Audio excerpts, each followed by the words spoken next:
Baik, saya akan mulai karena sudah lewat jam 7, masih kurang dua peserta. Dua peserta itu Bu Wanti dan Kak Putri, dua dua perempuan. Saya akan mulai.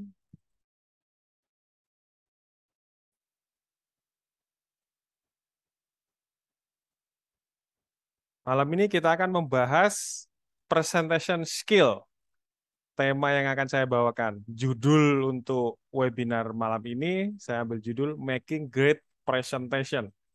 Bagaimana seorang presenter membuat sebuah presentasi yang memukau. Memukau artinya peserta bisa menerima apapun materi yang Anda berikan. Tujuannya ke sana. Kalau masih di jalan atau dalam perjalanan, boleh nanti kameranya nggak di on. Saya kemudian lanjut.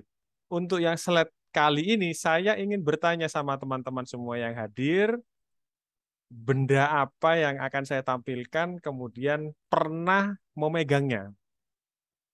Jadi di sebelah kiri ada benda A, sebelah kanan benda B. Rekan-rekan yang sudah hadir di sini, apakah pernah mengenal kedua benda itu?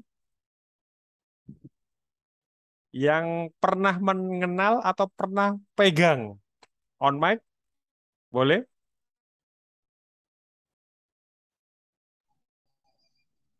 Mas Ibad Pernah nggak pernah pegang. pernah pegang. Yang A atau yang B? Yang Dua-duanya. dua-duanya. Dari pernyataan seperti ini saya bisa nebak umurnya kira-kira berapa ini. Baik, Mas Ibad pernah pegang? Kebanyakan di B.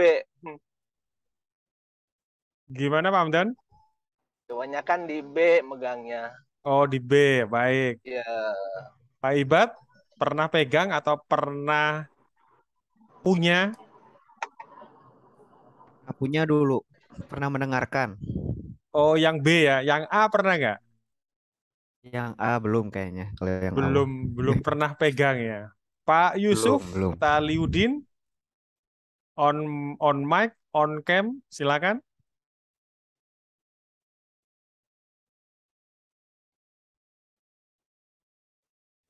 Pak Yusuf online,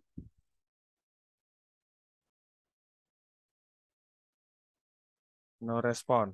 Oke, saya lanjut. Jadi dua benda yang saya tunjukkan di layar ini sebelah kiri ini adalah video tape. Yang sebelah kanan itu kita bilang kaset ya, musik lah, pita kaset yang sebelah kanan, yang sebelah kiri video VHS. Jadi zaman saya dulu kecil nonton videonya pakai yang sebelah kiri, Pak, yang A. Kalau di masa saya remaja itu yang B, dengerin kaset, dengerin musik. Pak Hamdan kayaknya dulu pegangnya video itu kayak Voltus atau kartun-kartun anime Jepang itu kayaknya pernah lihat itu. Hubungannya kedua benda itu dengan keadaan sekarang. Apakah teman-teman semua masih melihat keberadaan benda-benda yang tadi saya tampilkan? Sekarang hampir tidak ada video dari bentuk yang kotak seperti itu, ada pita kasetnya, kemudian beralih ke piringan. Dulu bentuknya sangat besar ya, 12 in. Kemudian mengerucut kecil jadi 3 in, sekarang sudah hampir tidak ada, tidak lagi kita temukan. Beralih kepada streaming. Jadi video tidak ada lagi bentuk seperti itu, kita tinggal cari di channel-channel online streaming video. Begitupun dengan kaset musik. Dulu waktu saya masih remaja, saya tungguin itu, Pak. Rilis album dari band-band kesukaan saya. Misalkan Dewa atau Padi atau Gigi. Saya mesti nungguin itu. Begitu dirilis, saya beli itu kaset. apakah benda kaset itu tadi sekarang masih ada? Hampir tidak ada.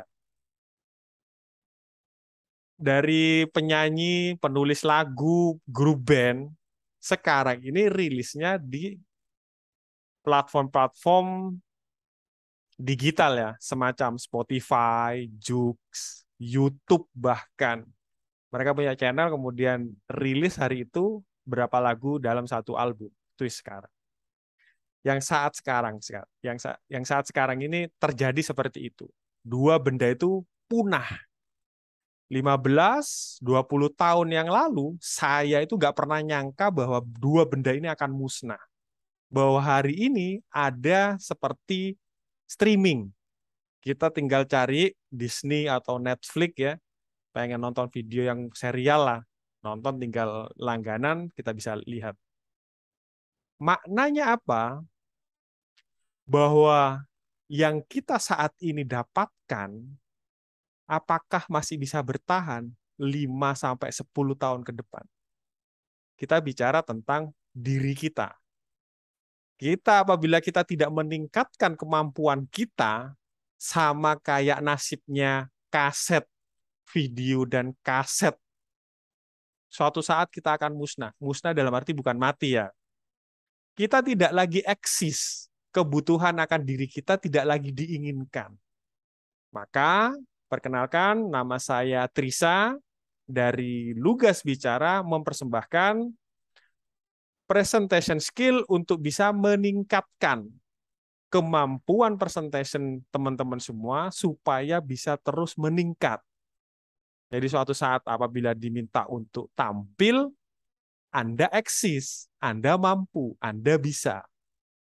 Kalau tidak punya kemampuan semacam ini, ya ditunjuk manajer atau atasan. Coba Mas Ibad bikin presentasi. Oh, jangan gua, jangan aku. Lu aja. Itu memusnahkan, membuat diri Anda sendiri punah. Karena tidak punya kepercayaan diri. Saya tidak punya kemampuan untuk bisa mempresentasikan, menyajikan suatu bentuk materi. Seperti itu. Dalam 60 menit ke depan, saya akan menyajikan bagaimana membuat suatu presentation penyajian yang memukau bagi peserta.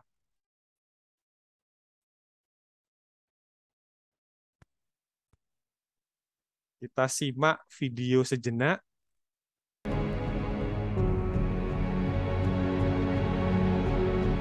When you worry about the future, that is because you are lack of confidence. You lack of imagination. We don't have, I may not have the solution for future, but there is a solution for future. We don't have the solution for future, but our young people have the solution for future. I find in this world, young people don't worry about the future. Older people worry for the future. I find those today's successful people, they worry about the future. Let me tell you, future is the opportunity for everybody. Especially the opportunity for young people, because we have nothing to lose. Right? This is what I tell myself 18 years ago. 18 years ago, we did not have money, so we have no money to lose. We don't have technology. We have no technology to lose. And then we say, we believe 10, 20 years later, e-commerce, internet will be powerful. If we start to do now,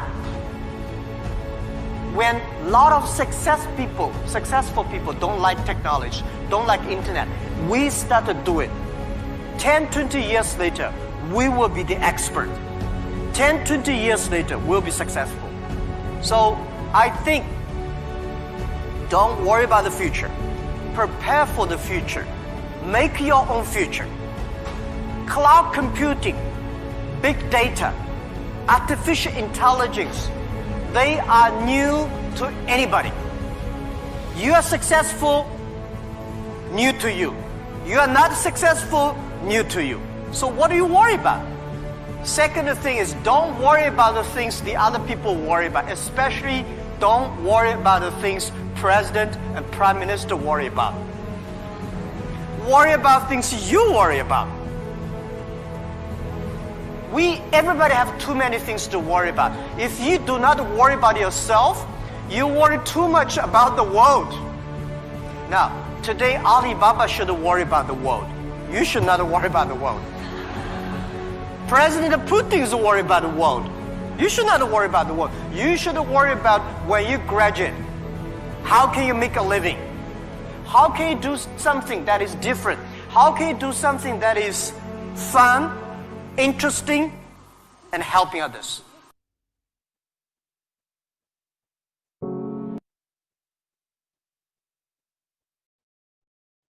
Video singkat berdurasi kurang lebih 3 menit. Mas Ibad, boleh kasih pendapatnya apa yang dilihat dari video tadi. Boleh mengenai konten, boleh mengenai penampilannya. Silakan. Kalau mengenai pesan dari video tadi itu, jangan mengkhawatirkan masa depan, namun tetap dipersiapkan. Kalau Pesan dari yang konten ya, konten pesannya, yang disampaikan ya. kontennya Oke. yang disampaikan. Tapi kalau dari gaya menyampaikannya, sepertinya ini tuh dari siapa namanya itu? Saya lupa ya. Jack Yang Ma. Jack Ma yang punya Alibaba, iya betul. Itu penuh dengan pengalaman, penuh dengan rasa percaya diri kalau lihat dari penampilannya gitu. Dari penampilannya seperti itu Iya, ya. iya. Baik. Saya boleh minta pendapatnya Pak Yusuf Taliudin.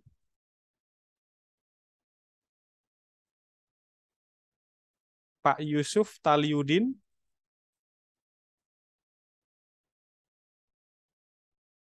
Pak Yusuf online kah?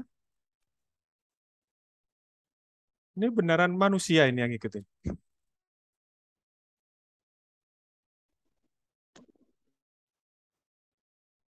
Selamat datang Bu Wanti. Pak Hamdan, apakah mau ngasih pendapat tentang video tadi? Bahaya tapi kayaknya kalau bicara di di di jalan ya. Malam semuanya, sorry baru login. Oke, nggak masalah. Kita Malam. baru mulai ya. Oh, Baru oke. 7 slide.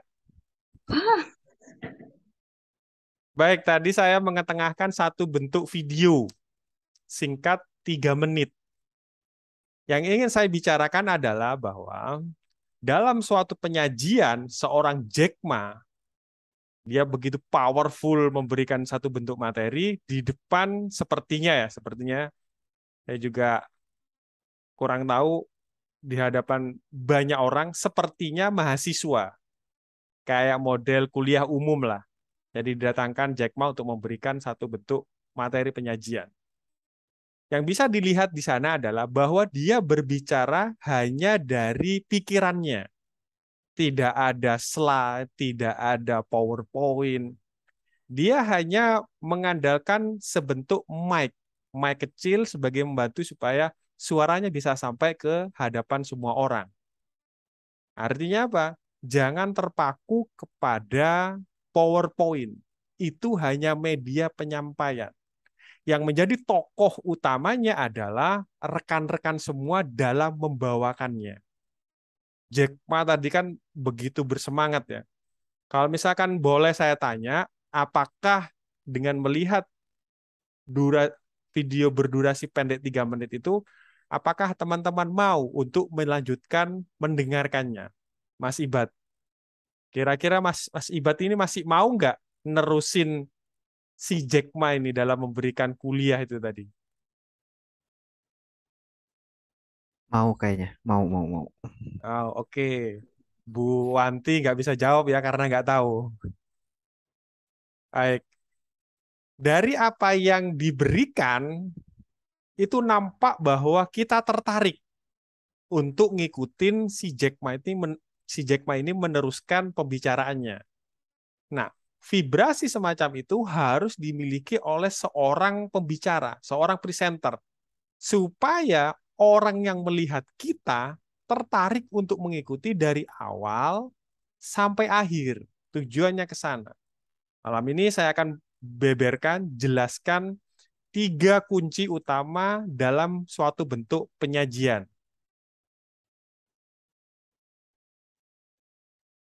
Yang pertama adalah speaker, presenter, atau trainer, public speaker, yaitu pembicara yang menyajikan materi, yaitu kita bertindak sebagai tokoh utama dalam satu bentuk penyajian materi.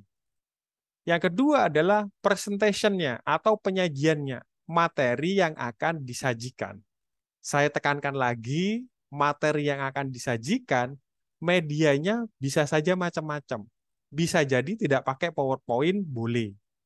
Asal kita bisa mengerti, memahami, menjelaskan, tidak perlu pakai PowerPoint pun nggak masalah. Yang ketiga adalah equipment atau peralatan pendukung acara. Saya akan jelaskan bagaimana acara penyajian materi, training dalam hal ini, online maupun offline. Jadi menurut saya, ketiga hal ini yang perlu diperhatikan saat teman-teman berniat untuk melakukan penyajian materi. Tujuannya ke sana.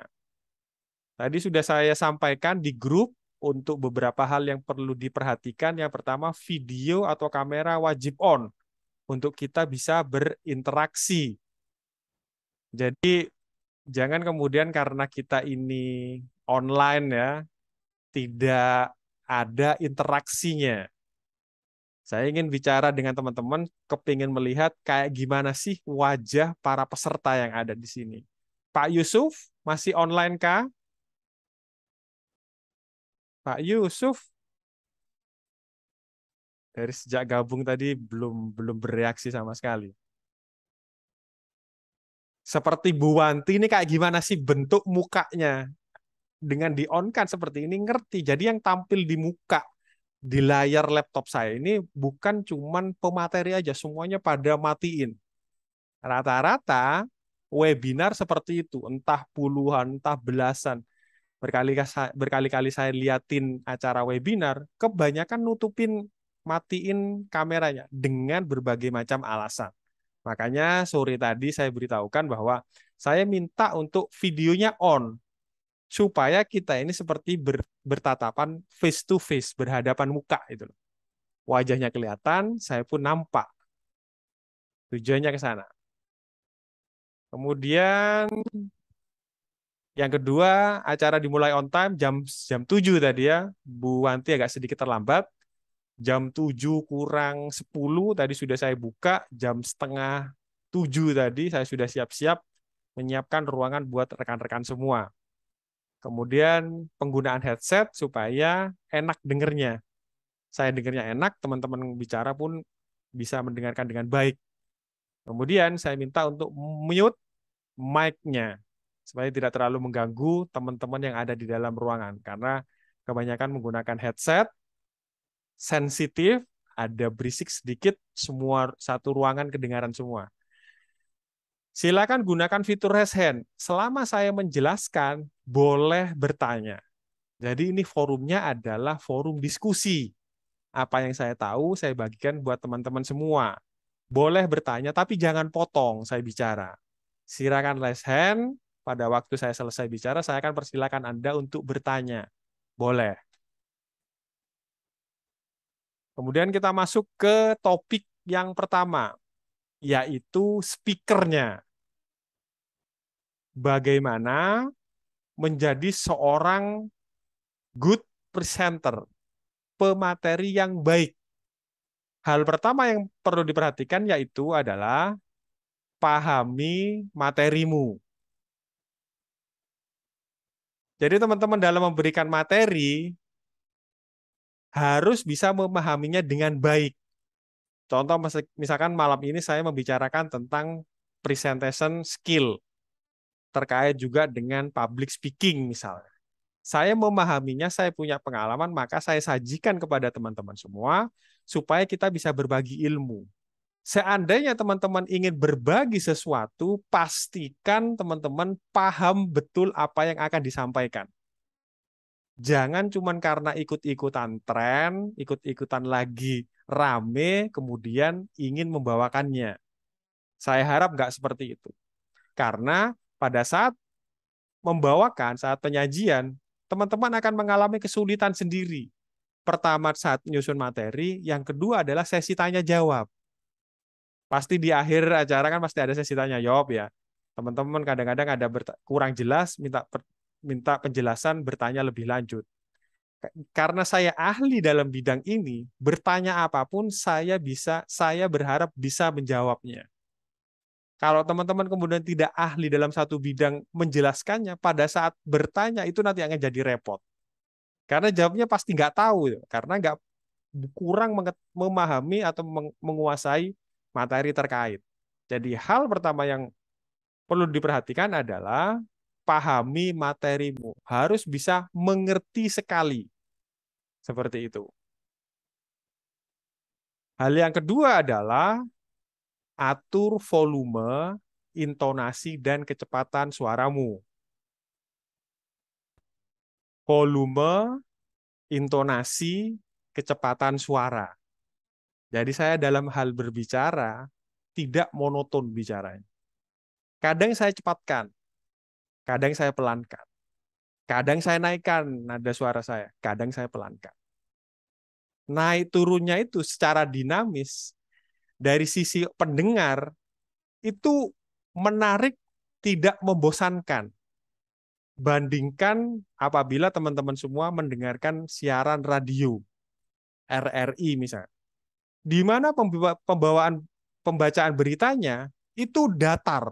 Datar aja bacaan berita seperti itu. Kita jadinya mendengarkan itu jadi bosan.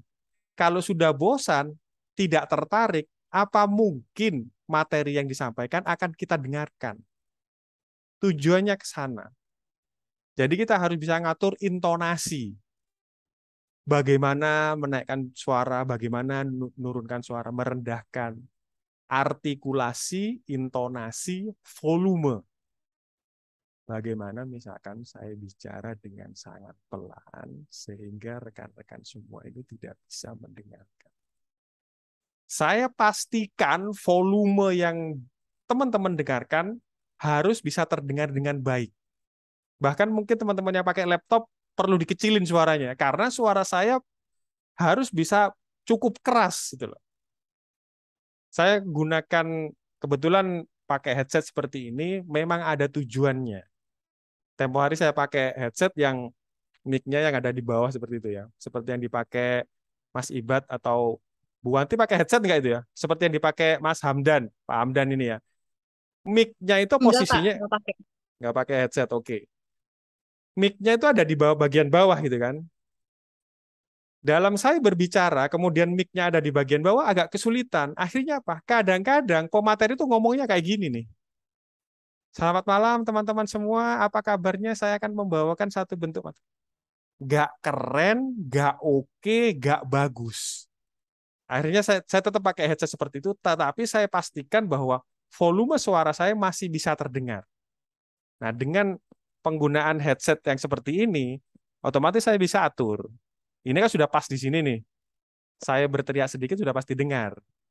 Supaya saya harus memastikan bahwa teman-teman mendengar apa yang saya bicarakan. Kalau yang dibicarakan saja tidak didengar, apa bisa pesan itu diterima? Tujuannya kan ke sana. Itu terkait volume. Bagaimana? Misalkan terkait intonasi. Intonasi itu semacam lagu di dalam kita berbicara. Contoh, ini contoh ya. Siapa tahu ada yang tahu lagu ini. Seperti ini misalkan. Saya bacanya seperti ini. Takkan ku temui wanita sepertimu, takkan ku dapatkan rasa cinta ini. Ku bayangkan bila engkau datang, ku peluk bahagiakan aku. Cara bicara, cara membacanya itu datar. Tapi bagaimana bila dilagukan? Misalnya seperti ini. Takkan ku temui wanita sepertimu, takkan ku dapatkan rasa cinta ini. Ya, skornya berapa? Siapa penyanyi dan lagunya? Seperti itu. Jadi saat kita bicara, intonasinya naik turun, persis sama dengan kita dengerin orang menyanyi. Artinya apa? Enak untuk didengarkan gitu loh. Kalau bicaranya hanya datar, tidak berekspresi, teman-teman lihat ya dari awal, saya berusaha untuk tersenyum. Karena ini memberikan efek smiley voice namanya. Nggak kelihatan, tetapi terdengar. Coba misalkan saya bicaranya kayak gini. Bagaimana teman-teman untuk mempraktekkan suatu energi dalam berbicara? Nggak dapet gitu loh. Tapi saat saya tersenyum, ini bisa nyampe getaran senangnya itu loh. Tapi jangan kebanyakan kayak videonya Bu Wanti tempo hari itu sampai ngomong kecepetan gitu lah. Oke lah. Di LinkedIn saya nggak terlalu komen sih, cuman besok deh ku kasih tahu gitu loh. Kalau kalau lagi head to head pribadi, Bu, jangan ngomongnya jangan terlalu kenceng karena terkait penguasaan emosi. Terkadang karena terlalu senang ya. Senang nih ya bikin video nggak ditata cara bicaranya. Ini terkait kecepatan bicara. Jadi saya harus kendalikan, nggak terlalu cepat, nggak terlalu lambat, seperti itu. Itu hal hal kedua yang perlu diperhatikan terkait volume, intonasi, kecepatan suara. Yang ketiga adalah perhatikan penampilanmu. Jadi seorang presenter seperti saya ini kan dilihat oleh banyak orang. Kebetulan malam ini hanya ditonton 4 orang dan 3.000 orang lainnya. Jadi saya harus apa ya istilahnya itu berbenah lah, berdandan lah versi cowok. Apa contohnya? Kumis saya bersihin, muka saya pakai sabun, sabun apa? Biar gak berminyak. Kemudian saya pakai sampo wangi. Saya pakai parfum supaya wangi, supaya nyaman gitu lah. Saya ini memberikan contoh buat laki-laki saja. Nggak ngasih contoh buat perempuan. Kalau perempuan itu pasti berdandan, nggak mungkin nggak berdandan. Ke depan Indomaret aja outfitnya itu harus jelas, harus cocok gitu loh. Jadi jangan sampai bikin penampilan contohnya misalkan pakai baju. Saya sengaja menggunakan baju hem lengan pendek. Memberikan pesan buat teman-teman bahwa acara ini resmi, semi formal. Kalau teman-teman pakai kaos, ya terserah. Itu keputusan peserta. Tetapi bagaimana saya tampil di hadapan teman-teman semua, saya yang ngerancang. Contoh misalkan hari ini saya pakai kaos. Pasti teman-teman berpendapat trainer trainer kayak gini kok pakai kaos sih? Ada aja yang ngomong seperti itu. Celah seperti itu tidak saya inginkan. Maka saya pakai pakaian resmi. Saya memposisikan diri apabila saya memberikan training di ruangan. Jadi saya ketemu orang, kemudian berdandan seperti ini. Kalau seperti ini kan nggak ketahuan ya, saya pakai celana pendek, pakai sarung kan juga nggak tahu ya. Yang penting atasannya, nah kelihatan rapi seperti itu. Tujuannya penampilan ini juga memberikan kepercayaan. Masa sih kaosan seperti itu gondrong misalnya bisa memberikan kepercayaan? Itu yang ingin didapatkan, efeknya seperti itu. Jadi harus bisa bikin penampilan yang menarik untuk para peserta. Saya jarang menemukan ada trainer itu sampai gondrong. Entah lagi kalau gondrong terus kemudian diikat seperti ini tampak good looking, bandingkan dengan penampilan yang sebelah kanan. Lebih profesional yang mana? Dari sisi penampilan seorang trainer. Lengan panjang, pakai dasi, potong rapi. Itu hal yang selanjutnya yang perlu diperhatikan terkait penampilan. Yang keempat adalah perhatikan bahasa tubuh. Kalau di acara online seperti ini kurang nampak. Kurang nampak dalam saya membahasakan bahasa tubuh saya. Kalau di ruang meeting, di offline training, saya biasanya menggunakan kontak fisik untuk yang sejenis ya. Maksudnya ke laki-laki saya pegang pundaknya, saya berdiri tegak, memberikan perhatian, kepala tegak. Itu bahasa tubuh saya seperti itu. Kalau sekarang saya harus bisa saya memposisikan diri seperti ini pas di tengah kan. Ada beberapa orang itu yang ngasih materi itu kayak gini nih. Jadi teman-teman semua, untuk malam ini saya akan membahas bagaimana cara memukau dalam menyajikan. Seperti posisinya Mas Ibad. Itu kan gini kan. Nah kayak gini kan. Dilihat orang itu gak bagus gitu loh Mas. Jadi Mas Ibad ini agak mundur ke belakang, pasin tengah. Ini kan pas nih, pas tengah nih. Supaya nampak sama orang itu kelihatan itu enak dilihatnya. Nah sekarang coba Mas Ibad mundur ke belakang. Nah, kan kelihatan nih, di frame kita sendiri kan kelihatan nih. Kurang ke kiri, kurang ke kanan. Bisa kan? Bisa dilihat kan? Dipaskan. Supaya kita punya ruang gerak pada saat kita menjelaskan. Jadi jangan lagi bikin acara kemudian Mas Ibad kayak gini nih posisinya. Jelek gitu loh Mas. Dagunya nggak kelihatan gitu. Nggak kelihatan gantengnya. Oke, itu terkait bahasa tubuh dalam satu bentuk penampilan. Hal yang selanjutnya adalah lakukan kontak mata.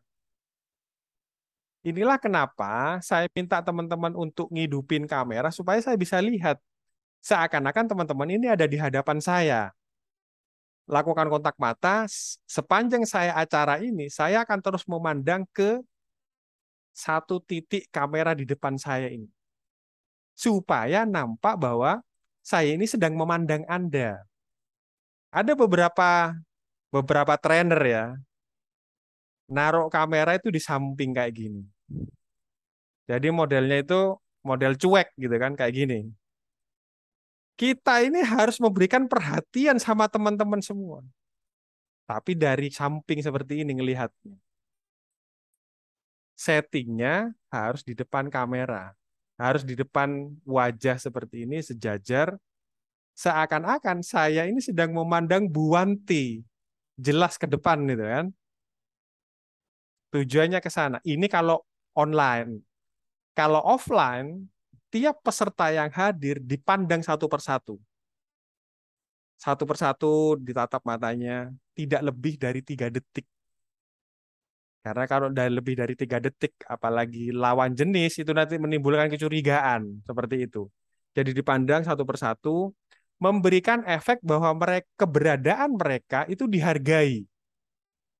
Lakukan interaksi, engage, ada keterikatan. Mandang seperti itu. Kontak mata ini jadi penting, jadi nggak seakan-akan beberapa kali saya temui trainer di offline itu, dia modelnya seperti ini. Nunjuk ke proyektor, ngomong, nunduk ke laptop. Ya seperti ini aja pandangannya. Nggak pernah memperhatikan peserta. Memberikan efek bahwa saya peserta di sini dilihatin nggak sih? Ada perhatian ke saya nggak sih? Kalau kita punya keterikatan sama peserta dengan perlakuan yang sederhana seperti itu, keberadaan mereka dihargai dengan kita memandang matanya satu persatu, kita berharap apa yang kita sampaikan bisa mereka terima dengan baik. Kalau nggak mampu atau nggak berani lihat matanya, dipandang keningnya. Di atas kepala ini diliatin satu persatu. Sambil senyum, kalau kenal dengan peserta ya kita sapa. Itu bagian dari basa-basi, betul, tetapi lebih mendekatkan diri kepada peserta. Tujuannya ke sana. Ini hal yang kelima. Hal yang keenam adalah you don't have to be perfect. Jadi seorang pembicara seperti ini tidak luput dari namanya kesalahan. Tetapi tidak lantas karena kita sadar akan hal itu, kita kemudian mengurungkan niat kita untuk berbagi. Bukan seperti itu. Penampilan saya malam ini sudah melewati berjam-jam latihan, berbagai macam kesalahan. Sehingga hari ini the best version terbaik dari saya yang bisa saya berikan kepada teman-teman semua. Kalau teman-teman tidak lalui prosesnya, tidak tahu kesalahan apa yang akan dibuat, sampai kapanpun nggak bakal berangkat, nggak bakal jalan. Jadi tampilkan, evaluasi, ada kesalahan diperbaiki. Tujuannya supaya kita terus memperbaiki diri. Kalau misalkan malam ini, contoh awal-awal itu kadang-kadang lupa ngidupin ngerekam.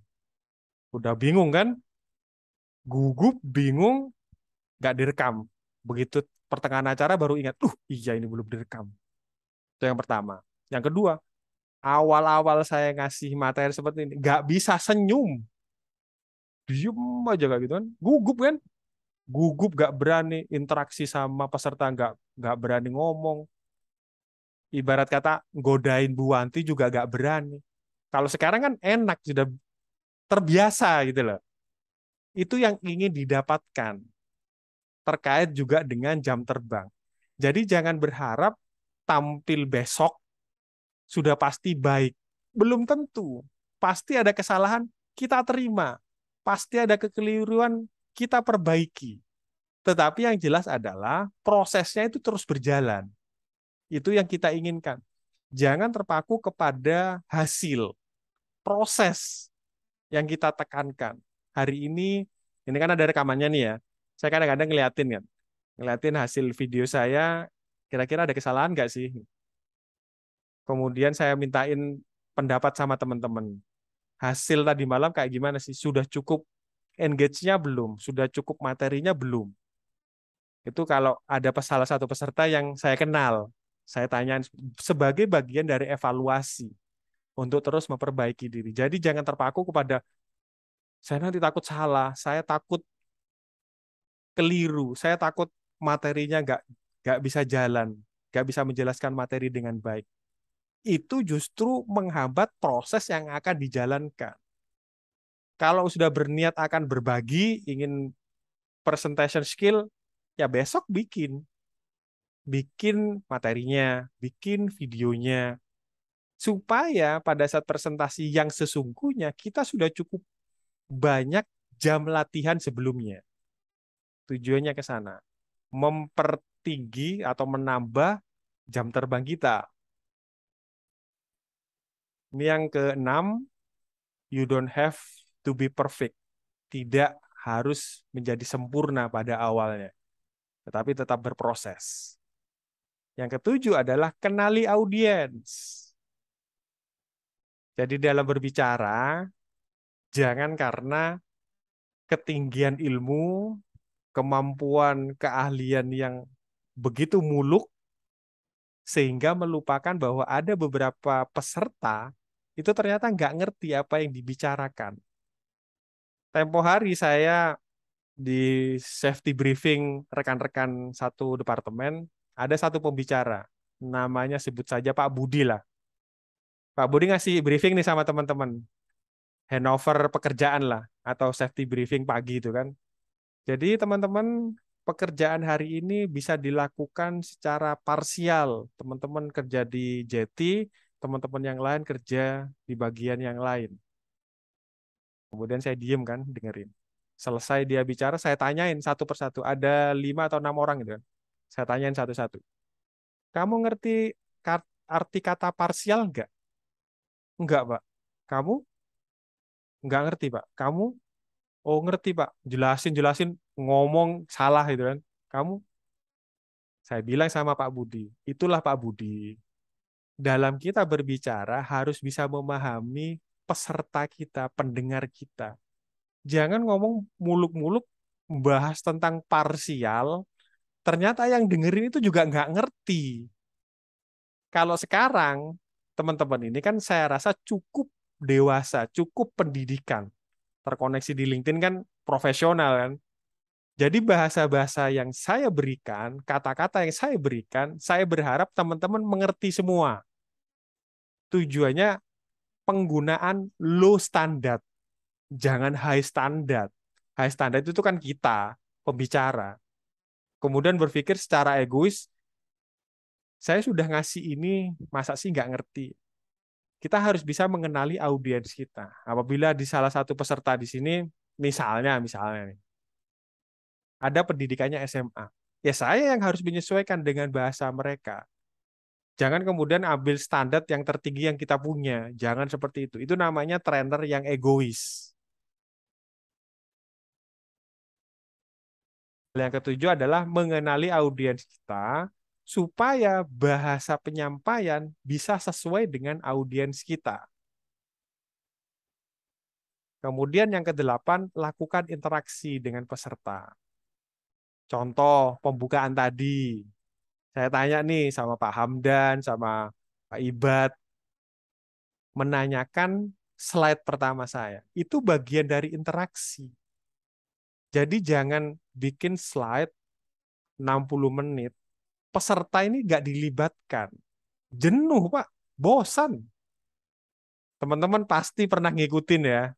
Satu bentuk webinar gitu kan. Ngomong aja 2 atau 3 pembicara. Ngomong aja, nggak pernah ada interaksinya. Ya jenuh.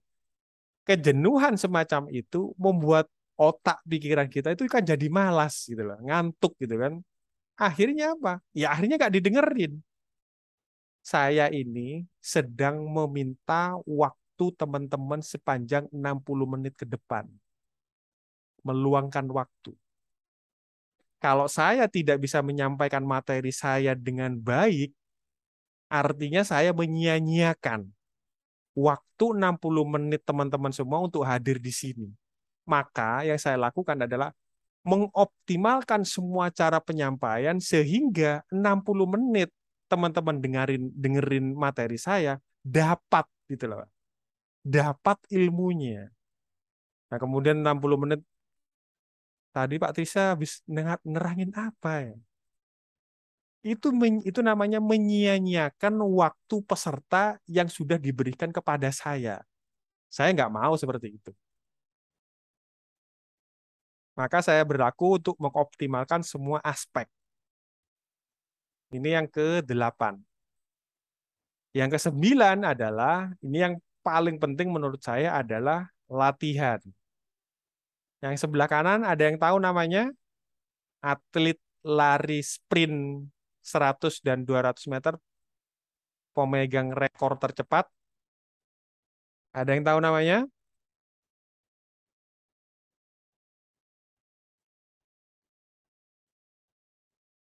Gak ada yang tahu ya. Keliru gambarnya. Seharusnya Bol, saya bol, pasang. Sir.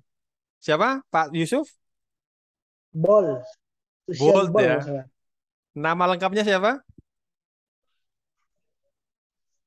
Saya lupa, Sir. I forget. Oh lupa. Lupa Bolt gitu ya. Namanya Usain Bolt. Nggak apa-apa Pak. Nggak saya denda Usain kok Pak. Bol. Keliru juga nggak saya denda. Keliru itu gambarnya. Seharusnya saya pasang artis K-pop gitu. Tahu semua. Oh K-pop ini. Lisa Blackpink gitu kan. Ini kan favoritnya Bu Wanti itu nanti. Usain Bolt itu adalah salah satu atlet sprint lari sejak 2009 mencatatkan waktunya sebagai pelari tercepat 100 dan 200 meter. Catatan waktunya kalau nggak salah itu 9,58 detik. Nggak sampai 10 detik. Saya mengibaratkan kemampuan, keahlian itu sama persis kayak atlet lari. Si atlet lari, Usain Bolt itu kan harus bisa melatih dirinya supaya mendapatkan waktu optimal sepanjang 9,58 detik. Nggak sampai 10 detik. Nggak sampai 10 detik ya. Teman-teman kalau scrolling YouTube, Instagram, Facebook, setengah jam lewat ya, 20 menit lewat ya. Ini nggak sampai 10 detik. Tetapi bagaimana Usain Bolt ini mendapatkan 10 detik optimal yang menjadi prestasinya dia melalui berjam-jam, berhari-hari, berminggu-minggu latihan, Pak. Sehingga dia bisa mengoptimalkan semua aspek di tubuhnya, mencatatkan waktu terbaik dari dirinya. Maka saran saya yang terbaik buat teman-teman semua adalah mulailah berlatih. Berlatih untuk presentasi, berlatih untuk bicara, berlatih untuk bikin slide itu gimana sih yang asik, yang bisa dilihat peserta itu enak. Tujuannya ke sana. Tetapi nggak lepas dari analogi ini, Usain Bolt dalam latihannya pasti butuh namanya pelatih atau mentor. Fungsinya apa sih mentor atau pelatih ini? Fungsinya cuma satu. Si pelatih melihat blind spot yang tidak bisa dilihat oleh atlet itu sendiri. Contoh nih ya, awal-awal si Bolt latihan nih ya, misalnya saya juga nggak tahu.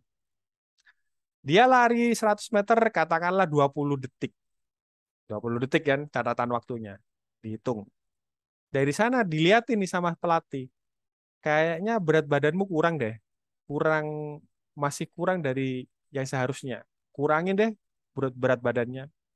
Kayaknya statmu keliru deh. Kurang nunduk, tangannya kurang ini. Sepatumu harus ganti yang seperti ini, seperti ini. Itu adalah pelatihnya yang melihat. Karena si pelari, atlet ini sendiri, pada saat dia melesat, dia udah nggak lihat apa-apa. Yang penting saya nyampe di finish. Dia nggak tahu bahwa larinya miring misalnya, atau cara berlarinya kurang tepat. Maka dibutuhkan namanya pelatih. Supaya bisa melihat nih kekurangan dari si atlet itu tadi. Maka di Lugas Bicara, saya sediakan jasa untuk teman-teman ini mentoring. Belajar, berlatih untuk presentation skill maupun public speaking. Jadi misalkan Bu Wanti misalnya ya, bikin video nih. Bikin video.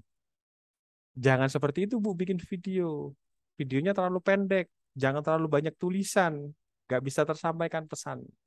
Itu yang bisa saya berikan. Lugas Bicara membuat Anda lugas dalam berbicara. Bisa memberikan pelatihan, belajar bersama, berlatih bersama. Kebutuhan akan pelatih tentu saja diperlukan. Sebelum ke topik yang kedua, sampai sini ada pertanyaan, silakan. Sambil saya minum dulu.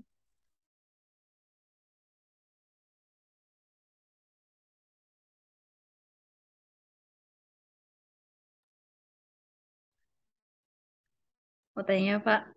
Oke, silakan Bu Wanti. Nah, terkadang Pak pada saat present, misal nih, saya kan kadang suka lebih banyak berinteraksi dengan karyawan-karyawan, ada sosialisasi dan lain-lain gitu kan. Terkadang kita mau present nih dengan materi misal ada 5 slide. Nah, saya udah buatkan 5 slide. Terkadang pada saat di audiens, di depan banyak orang, kadang saya intonasinya tiba-tiba tuh langsung cepet karena supaya mumpung masih inget nih gitu ya kan. Karena kadang suka ngeblank gitu. Nah, itu gimana cara mengatasinya, Pak? Kadang jadi saya terburu-buru supaya oh ini mumpung masih inget nih jadi digas terus gitu ngomongnya. Oke, jadi permasalahan menata bagaimana alur ceritanya, Bu ya. Betul.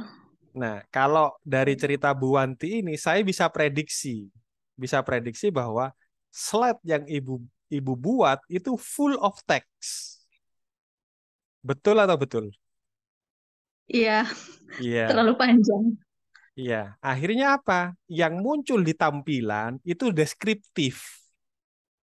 Jadi satu bentuk bullet atau poin, kemudian di sampingnya begitu banyak deskripsi. Sehingga ruang ibu untuk menjelaskan jadinya nggak ada. Ibu perhatikan deh, dalam saya memberikan slide, nggak lebih dari 2 poin. Judul, subjudul. Selebihnya saya jelaskan. Ini terkait juga dengan unperfect itu tadi.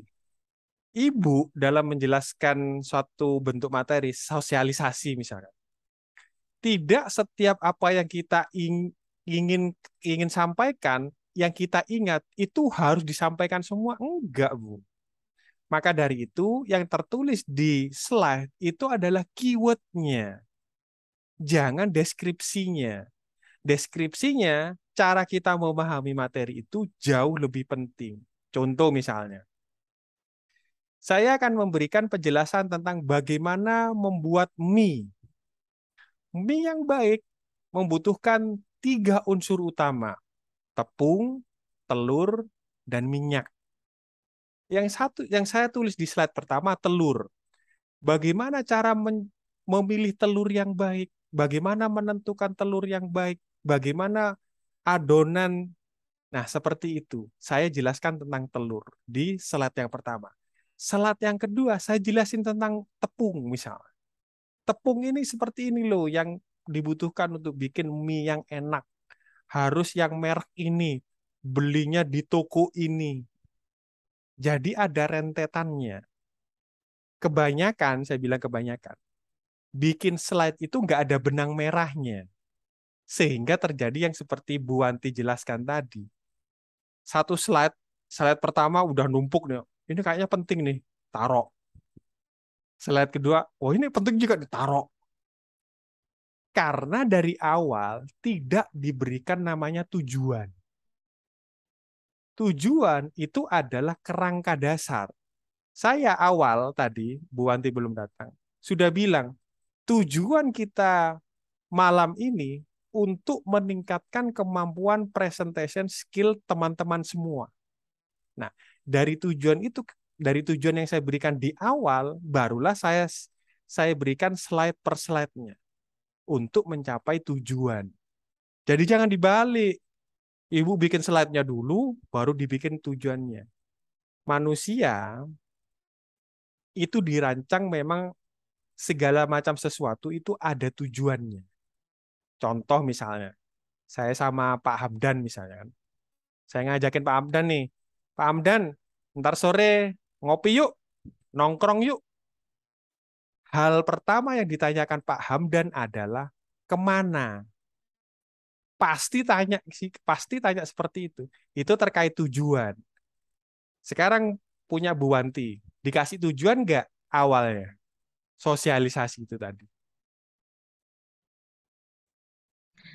Ada tujuan untuk misal implementasi apa gitu kan. Nah, cuman terkadang karena semua yang antisipasi takut lupa itu Pak, jadi semuanya dimasukkan ke dalam Dimasukin. PowerPoint. Ya, Makanya tujuan kalau sudah ditetapkan, katakanlah 1, 2, 3 tujuannya. Nomor 1 dijelasin di slide 1, 2, 3. Slide kedua dijelasin di slide 4, 5, 6. Supaya kita nyeritain, kita kan sudah bercerita nih, bercerita tentang sosialisasi dalam hal ini. Itu ceritanya tuh runtut gitu loh. Jadi dengerin itu juga, oh berarti tujuan kita ngikutin sosialisasi itu untuk ini toh. Nah, tujuan pertama dijelasin, tapi jangan deskriptif. Lebih baik lagi diberikan contoh supaya teman-teman ini langsung bisa mengerti. Misalkan saya ngasih sosialisasi briefing tentang penggunaan APD misalnya. Ya saya pastikan, misalkan penggunaan helm, ya saya kasih videonya. Atau slide pertama, fungsi dan tujuan penggunaan helm. Slide pertama.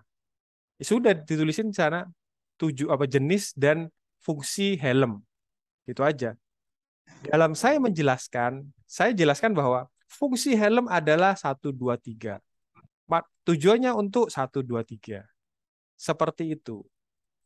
Kebanyakan memang karena takut lupa, takut gak tersampaikan, itu lumrah.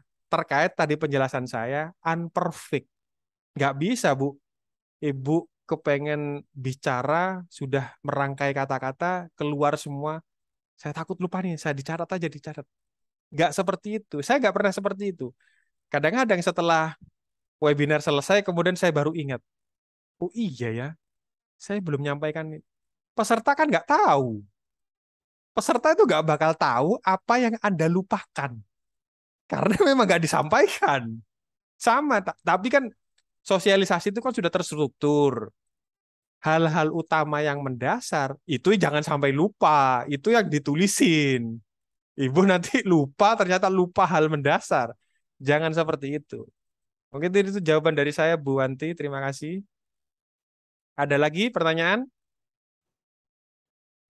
Saya lanjut dulu ya. Baik, kita masuk ke poin yang kedua. Terkait membuat dan menyusun materi presentasi yang menarik. Yang pertama adalah sesuaikan jumlah slide yang Anda gunakan dengan durasi waktu. Nah ini Bu Wanti. Khawatir waktunya habis, slide-nya banyak, akhirnya takut lupa, ditaruh di sana, akhirnya lupa beneran. Slide yang saya buat itu kan ada hitungannya. Hitungannya katakanlah 60 menit saya bikin 30 sampai 35 slide. Artinya dalam 1 jam 60 dibagi 30. Hasilnya 2. 2 menit itu yang saya gunakan untuk setiap slide-nya. Sehingga saya bisa tahu kira-kira sampai slide ini kurang berapa menit lagi. Fungsinya itu ke sana. Supaya bikin slide nggak kebanyakan, waktunya mau habis, jangan terlalu sedikit, akhirnya banyak kosongnya. Durasinya 60 menit, bikin slide-nya cuma 7. Kecuali dari tiap slide-nya, dia memberikan penjelasan yang mendalam.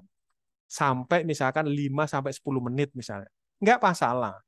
Tetapi yang terjadi biasanya adalah begitu sudah waktunya mau mepet, mau habis, udah ini next aja, next, skip, skip, next, skip. Artinya dia nggak ngitung kebutuhan waktu tiap slide-nya dengan durasi waktu yang direncanakan. Jadi harus bisa dipastikan jumlah slide-nya dengan durasi waktu yang sudah diizinkan. Ini gunakan jenis huruf dalam nyusun slide seperti ini. Usahakan gunakan jenis huruf yang mudah dibaca dan ukurannya tepat. Mudah dibaca dan ukurannya tepat. Komposisi yang slide yang saya buat kebanyakan kosong kan. Makanya hurufnya saya perbesar supaya nampak nyaman baik penggunaan handphone maupun laptop. Jangan lagi bikin slide fontnya 12. Kecil, Bu. Kecil, Pak. Nggak bisa dibaca.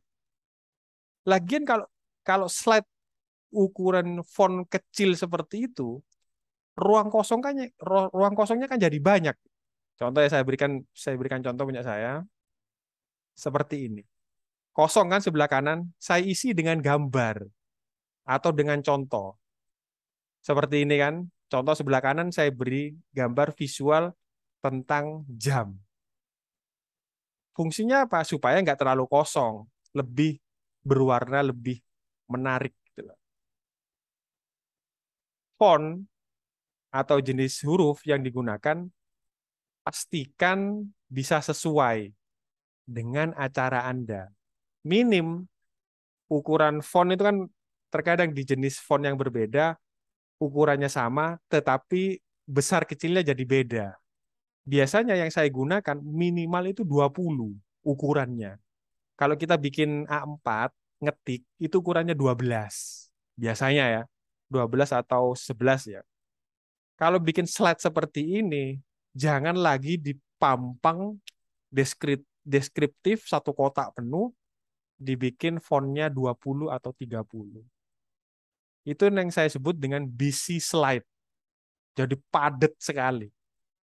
Jadi peserta itu diajakin untuk baca. Nggak seperti itu. Seperti saya ungkap tadi di depan, tokoh utamanya adalah kita. Jadi kita ini yang berbicara menjelaskan. Jangan lagi presentasi, bikin slide, deskriptif, kemudian pematerinya ngomong gini, ya seperti yang nampak di layar, silakan baca sendiri. Saya pernah ada webinar seperti itu. Batin saya kayak gini. Nah, kalau saya harus baca, ngapain kamu ada di sana? Seperti itu. Karena ini adalah speaking show, bukan reading show. Makanya dibilang sebagai public speaker, speaker, pembicara gitu loh. Bukan reading show. Yang kita hadir dalam acara webinar disuruh bacain. Ya, kalau disuruh bacain semua materi yang akan ditampilkan, ngapain repot-repot bikin acara webinar? Kirim aja soft copy-nya ke masing-masing peserta. Udah selesai. Tujuannya adalah si pembicara ini menjelaskan melalui kemampuan pemateri, menjelaskan isi materinya. Tujuannya itu ke sana. Nah, mengenai penggunaan font, coba saya pengen tahu ya. Mas Yusuf Taliudin ya. Coba on mic, dibaca yang A ini, Mas. Materi yang menarik, Mbak. Baik. Kemudian yang B, handphonenya Sulit sampai dibaca. dideketin gini. Ini sulit dibaca. Sulit ya. Oke. Yang C, Materi yang menarik cuman ya harus dideketin di Zoom. oke. Kemudian yang D, Materi yang menarik materi yang menarik. Baik. Di sini nampak beberapa jenis font yang saya punya, koleksi font saya lumayan banyak, karena beberapa juga desain sesuatu. Kalau mau bikin rancangan slide dalam bentuk resmi, hindari yang B ataupun C. Kalau B ini saya dapat itu karena ini saya bikin slide itu untuk acara Ramadan. Nah, saya dapat font seperti ini. Akhirnya saya download kan. Seperti ini hasilnya. Ini ukuran fontnya sama, 28. Tetapi karena jenis fontnya berbeda, bentuknya jadinya seperti ini. Yang perlu teman-teman perhatikan, jangan cuman, oh katanya Pak Trisa fontnya 20, dipasang semuanya 20. Tetapi tampilkan apakah sudah cukup nampak di layar laptop atau tidak. Kalau perlu dites ke proyektor. Di proyektor, di papan layar proyektor. Bentar. Di layar proyektor di layar monitornya, kemudian cari titik terjauh di ruangan itu. Kira-kira bacaan di layar monitor itu masih kelihatan enggak? Artinya kita melihat dari sudut pandang peserta. Jangan lagi kita ngomong di laptop ya kelihatan. Orangnya itu sudah di ujung ruangan situ, gimana bisa lihat, gimana bisa baca. Ya hurufnya yang digedein supaya bisa terbaca dengan baik. Tujuannya kan kita ini ngasih materi kan buat peserta, bukan buat pembicara. Supaya bisa mengerti bahwa teman-teman ini dalam merancang materi ini beberapa hal ini harus diperhatikan. Huruf yang dibaca juga harus bisa didesain nampak oleh semua peserta.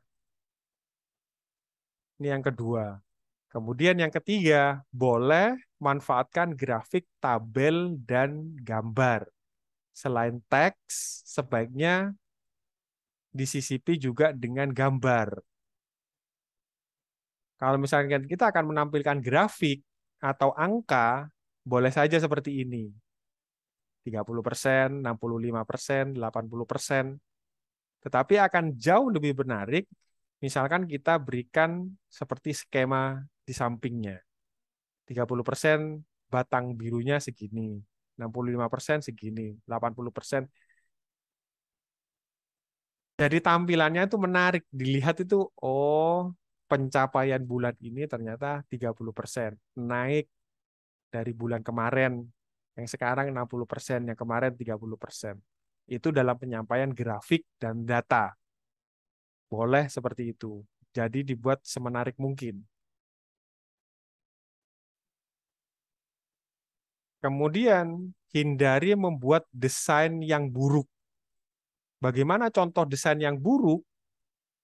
Misalnya, ini kotak pink ini ya, merah muda ini adalah layar desain PowerPoint teman-teman semua. Karena monoton atau tidak banyak warna, ditambahin nih gambar atau warna seperti ini. Supaya lebih colorful, supaya lebih menarik seperti ini. Kemudian dibubuhilah kata-kata atau kalimat seperti ini. Kira-kira mata nggak sakit ya membaca seperti itu. Jadi boleh diberikan warna supaya menarik, tetapi tetap perhatikan bagaimana cara kita memandangnya. Kalau yang seperti itu adalah contoh desain yang buruk. Kepengen kelihatan berwarna, colorful, tetapi hurufnya disisipin warnanya seperti itu. Itu jelas tidak visible, tidak nampak oleh peserta sehingga cukup sakit mata memandangnya. Jadi desainnya cukup seperti ini. Kan nampak ya, kontras warna biru, biru tua, tulisannya saya ambil font yang cukup formal, sehingga nampak seperti ini. Yang kelima, selain kita gunakan teks, grafik, data, dan tabel, sebaiknya kita gunakan gambar. Tetapi yang perlu diperhatikan, gambar tidak sekedar gambar ditempel, nyari di Google, di-download, kemudian ditampilkan. Saya ngambil contoh gambar seperti ini. Nampak teman-teman semua? Blur ya? Gambarnya nggak begitu jelas ya? Bandingkan dengan gambar yang sekarang. Seperti ini, nampak jelas di layar teman-teman semua?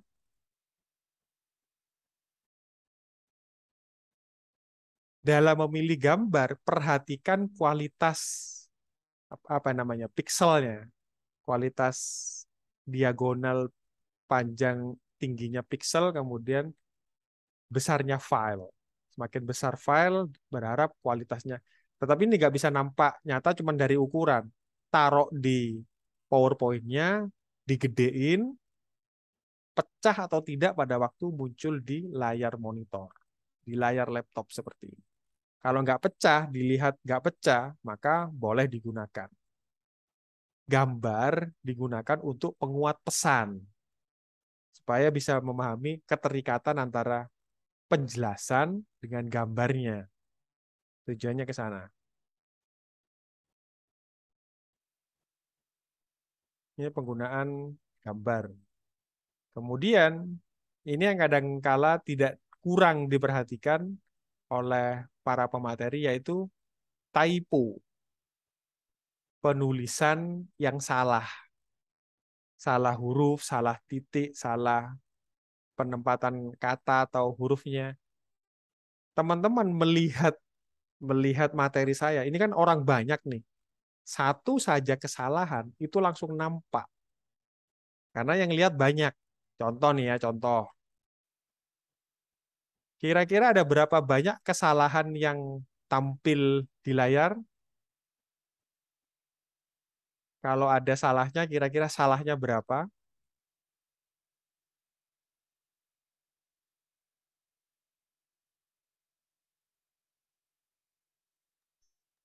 Sudah ketemu? Ada berapa banyak jumlah kesalahannya? 2. 2. Pendapat lain, Bu Wanti, Pak Hamdan, Pak Ibad?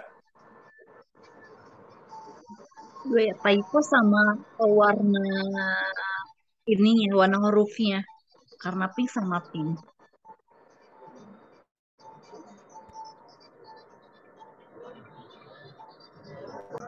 Kesalahan hurufnya saja yang kita lihat.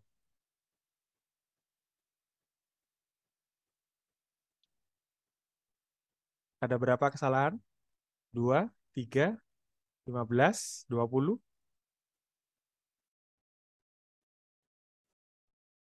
Baik, saya tunjukkan. Ada 6 muda yang teliti, bisa memberikan pengetahuan data dan sangat baik. Ini akan jadi fatal saat kita membacakan dan ternyata ini salah kata. Misalkan pengetahuan data yang sangat baik. Ternyata kita keliru juga membacanya. Jadi saat selesai nyusun materi, diteliti lagi. Jadi pada waktu kita nyiapin materi, jangan 2 hari lagi, kita baru bikinnya sekarang.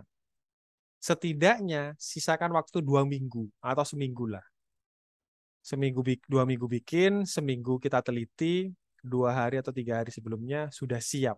Siap untuk disajikan. Itu yang biasa saya lakukan.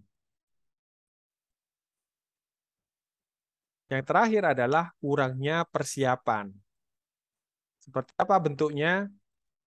Setengah jam atau 1 jam sebelum acara ini berlangsung, materi sudah saya siapin. Laptop sudah ada. Kamera sudah ada. Jangan mepet-mepet jamnya, ternyata kacamata ketinggalan, headset masih belum dibersihkan. Kemudian mouse misalnya nggak ada baterainya, itu namanya kurang persiapan. Jauh-jauh jam, kalau sudah terbiasa seperti ini, awal-awal memang jauh jam. Acaranya jam 7, saya siap-siapnya jam 6. Habis nyampe rumah jam setengah 6 lah ya. Mandi, makan, sholat, jam 6 saya standby. Bingung kan, apalagi yang kurangnya kira-kira. Lampu udah, kamera udah. Semakin lama saya terbiasa, persiapan saya nggak butuh waktu banyak. Setengah 7 saya sudah siapin. Jam 7 kurang seperempat, ruang meeting saya buka. Peserta sudah pada datang, jam 7 kurang 5, saya buka untuk berinteraksi. Basa-basi lah, sekedarnya apa. Itu yang biasa saya lakukan.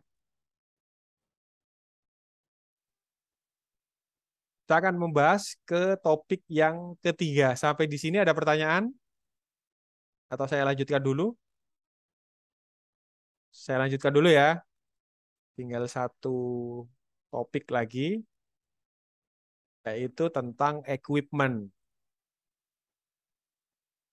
Peralatan pendukung. Jadi yang saya bagi menjadi 2 ya. Online yang sebelah kiri, offline yang sebelah kanan. Yang pertama ingin saya bahas tentang visual.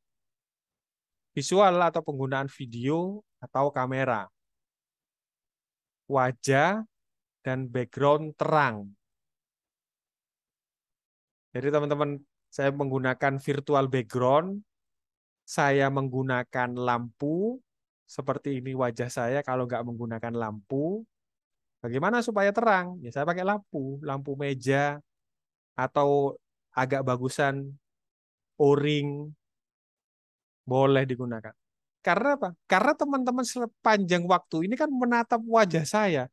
Nah, kalau misalkan seperti ini juga susah ngelihatnya gitu loh, kurang menarik gitu loh. Maka saya gunakan lampu tambahan supaya wajah saya terang, berekspresi jadi nampak. Tujuannya ke sana. Itu kalau di online. Kalau di offline, kita siapin kalau di dalam ruangan biasanya kan tertutup. Lampu ruangan cukup terang untuk para peserta. Karena yang dipandang di layar monitor terkadang redup proyektornya. Jadi pastikan layar monitor jelas, terang, ruangan pun cukup terang. Terkait kamera atau video, pastikan bisa jelas atau jernih. Ini adalah contoh foto saya menggunakan integrated laptop. Tidak cukup jelas, tidak cukup terang. Sehingga bagaimana supaya lebih terang? Maka saya gunakan kamera eksternal. Dulu ini masih pakai handphone, koneksi handphone. Kemudian saya beli kamera tambahan yang di atas ini. Supaya menjamin kualitas video yang nyampe di teman-teman semua itu bagus gitu loh. Saya tunjukkan ya kalau kita menggunakan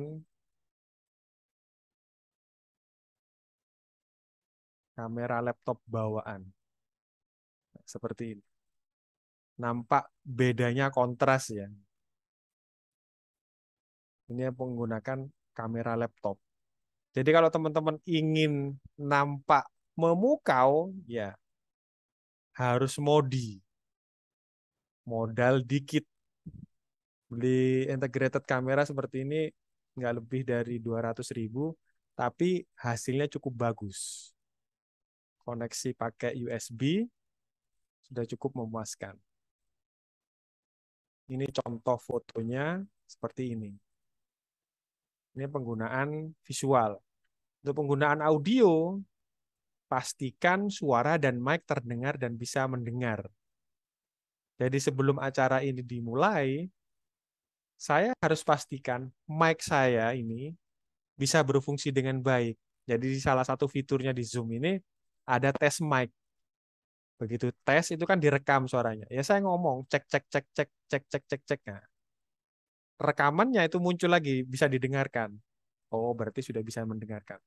Saya kan nggak tahu suara saya sudah nyampe ke sana kalau nggak dites seperti itu. Sepanjang saya bicara ini kan nggak tahu karena yang di mic sini nggak langsung ke telinga saya kan. Dari suara saya ini ke speakernya rekan-rekan semua. Kalau ngetes yang di bagian telinga ya cukup kita dengerin musik. Oh berarti sudah berfungsi dengan baik. Tujuannya saat kita bicara atau peserta berbicara kita bisa mendengarkan dan bisa didengarkan. Bagaimana halnya dengan yang di offline? Buat teman-teman yang ada di ruangan boleh menggunakan speaker dan mic-nya. Tetapi yang perlu diperhatikan, kalau ruangannya cukup sempit, biasanya yang dekat sound ini atau dekat speaker ini terlalu keras suaranya, jadinya nggak nyaman. Jadi dicek peserta yang di seluruh ruangan bisa mendengar, maupun peserta yang dekat dengan speaker itu tadi, jangan sampai terlalu terganggu. Kalau menggunakan speaker, kalau ruangannya kecil, kita cukup kuat dalam berbicara, sebaiknya tidak usah menggunakan speaker. Kaitannya juga penggunaan mic ya. Pastikan mic atau baterainya tidak sampai habis. Jangan sampai tengah-tengah acara baterainya habis tidak ada gantinya. Itu yang repot. Disediakan spare baterainya. Ini dari sisi audio. Hal lain yang perlu diperhatikan pada saat kita online itu periksa kecepatan akses internet. Kalau menggunakan browser, kita ketik di fast.com. Kalau di handphone, kita pakai aplikasi speed test. Fungsinya apa? Supaya pada saat saya berbicara seperti ini, tidak nge-lag. Saya kan banyak bergerak nih. Nah, bayangkan kalau nge-lag kan diem, putus-putus gambarnya gitu kan mengganggu sekali gitu loh. Apalagi suaranya. Apalagi kemudian karena jaringan buruk, videonya dimatikan. Jadi tes kalau penggunaan WiFi di rumah saya menggunakan WiFi kecepatan 10 MB. Tetapi penggunanya cuma 2 atau 3. Anak saya, istri saya sama-sama nonton YouTube misalnya. Saya menggunakan webinar seperti ini tidak terganggu. Kalau 10 MB ternyata anggota keluarganya 8 pakai YouTube semua. Jangan berharap webinarnya bisa lancar seperti ini. Mending numpang ke kafe atau warung yang ada wifi-nya. Mending seperti itu. Karena bikin orang jengkel itu loh. Tiba-tiba keputus, pematerinya keputus. Atau suaranya nggak jelas, terputus-putus, tersendat-sendat. Selalu pastikan, karena ya krusial. Akses internet ini krusial bagi online meeting. Itu yang perlu diperiksa di online. Bagaimana yang offline? Periksa konektivitas, fungsi, dan ketajaman proyektor. Jadi di tempat saya, proyektor itu digantung di atas, konektivitasnya menggunakan WiFi. Jadi nggak lagi pakai kabel. Jadi itu diperiksa apakah sudah konektivitasnya nggak putus. Kalau masih menggunakan kabel, ya pastikan bisa digunakan dengan baik. Tujuannya supaya tidak mengganggu pada saat kita presentasi. Ini yang nggak kalah pentingnya pada saat kita offline meeting, penggunaan pointer. Bukan banyak ya, saya temui beberapa. Fungsi pointer itu adalah yang pertama menunjuk pada layar. Menunjuk pada layar. Tetapi yang perlu diperhatikan, tunjuk itu hanya pada gambar atau kata yang ingin ditunjuk. Misalkan seperti ini. Ini pointer saya nampak ya. Saya ingin menjelaskan tentang fast.com. Fast.com adalah satu website yang digunakan untuk bisa melihat kecepatan akses kita. Nah, saya lingkarin seperti ini pointer saya di layar monitor. Jangan lagi putar-putar seperti ini, pointernya tidak menuju pada kata yang dimaksud. Nah, itu pengaruh karena warnanya merah ya, merah atau hijau ya biasanya. Begitu itu dinaik turunkan seperti itu, mata itu kan langsung ngikutin kemana arah pointer itu tadi. Jadi gunakan pointer dengan bijak kalau saya bilang. Kalau memang perlu digunakan, ya digunakan tunjuk pada titik yang ingin dijelaskan. Kalau kata yang ingin dijelaskan, ya kata yang ditunjuk. Misalkan pada grafik yang ingin ditunjuk, dijelaskan, ya grafiknya mana ya pada grafik itu yang akan dijelaskan. Itu fungsi yang pertama, menunjuk pada layar. Yang kedua, memindahkan slide atau presentasi. Jadi ada fitur next ya. Next atau previous pada pointer. Itu bisa digunakan untuk jadi kita jauh-jauh dari laptop, jarak 20-15 meter, kita tinggal tekan pointer itu next. Karena ini online seperti ini kan saya sendiri pakai mouse, jadi next-nya nggak perlu pakai pointer. Untuk bisa menjamin bahwa slide selanjutnya dikendalikan dari pointer. Fungsi yang ketiga adalah blank layar atau off slide. Nah, mengenai fungsi blank ini jarang diketahui. Fungsi blank, jadi kalau teman-teman perhatikan, saya seringkali on, off slide. Fungsinya apa? Supaya perhatian fokus teman-teman semua ini hanya kepada saya. Teman-teman sering ya, webinar 60 menit, layar PowerPoint dipampang terus-terusan. Sering atau sering? Akhirnya apa? Mata tertuju pada layar. Orang kemudian menjelaskan. Contoh misalkan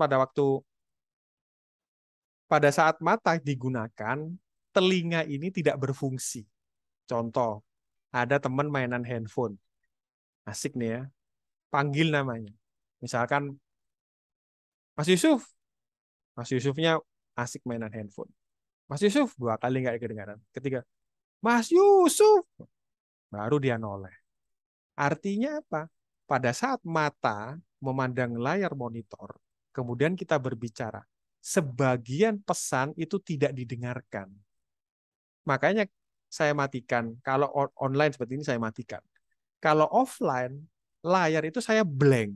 Jadi kayak proyektor kayak mati gitu lah. Supaya perhatian teman-teman semua, peserta yang hadir di ruangan hanya kepada saya. Otomatis pada saat layar itu mati, otomatis kan langsung noleh nih. Dari layar, noleh ke pemateri, pembicara. Ini jarang sekali digunakan oleh sepanjang acara ya monitor itu ya pampang seperti itu. Sama juga di online meeting seperti ini. Banyak sekali saya temui. Jadi ya sepanjang acara ya PowerPoint ini terus aja yang nampang di layar monitor. Tidak pernah dimatikan. Kemudian ada fungsi-fungsi tambahan seperti slideshow atau standby. Baik, kita sampai kepada closing statement. Jadi 3 hal yang kita bicarakan malam ini yaitu aspek utama dari bagaimana menyajikan suatu bentuk presentasi supaya bisa memukau peserta.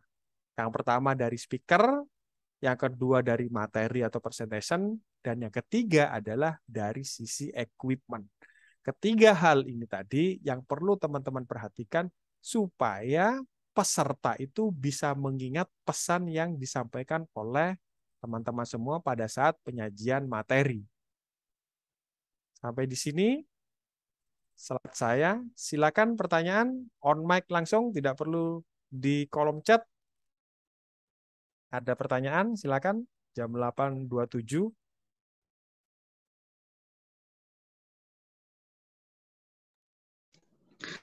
Pak mau tanya, nah bagaimana caranya, misal pada saat presentasi ada yang si audiensnya lebih senior dan kadang suka ngeyel gitu. Dia ada eh, apa? Kasih pertanyaan, kita udah jelasin nih si yang presentnya, tapi dia ngeyel so tahu. Nah itu bagaimana sih Pak cara menghadapinya? Jadi akhirnya suka panjang gitu. Iya, sebenarnya yang terjadi, dia itu nggak kepengen tanya, tapi lebih menunjukkan pada kira-kira yang dijelasin itu bisa jawab pertanyaan saya nggak sih? Bukan bertanya tapi ngetes. Sering kali seperti itu. Jenis penanya yang seperti itu masuk dalam kategori teroris. Jadi sih dia ini pengganggu, pengganggu acara. Dia itu ingin menunjukkan bahwa kalau kamu nggak bisa jelasin apa yang saya tanyakan, seakan-akan memalukan untuk memalukan si pemateri. Oh, Bu Wanti kelempar keluar ya. Sebentar.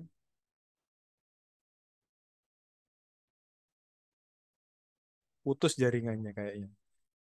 Model teroris seperti ini tidak perlu ditanggapi terlalu serius.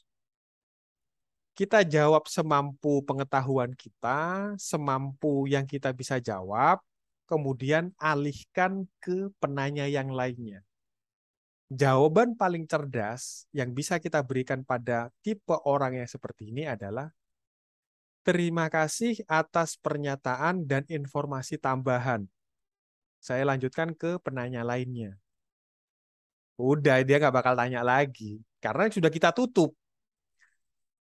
Pernyataan yang bagus sekali dari Pak Andi misalnya. Saya rasa itu tambahan buat teman-teman semua. Terima kasih. Saya lanjut ke penanya berikutnya.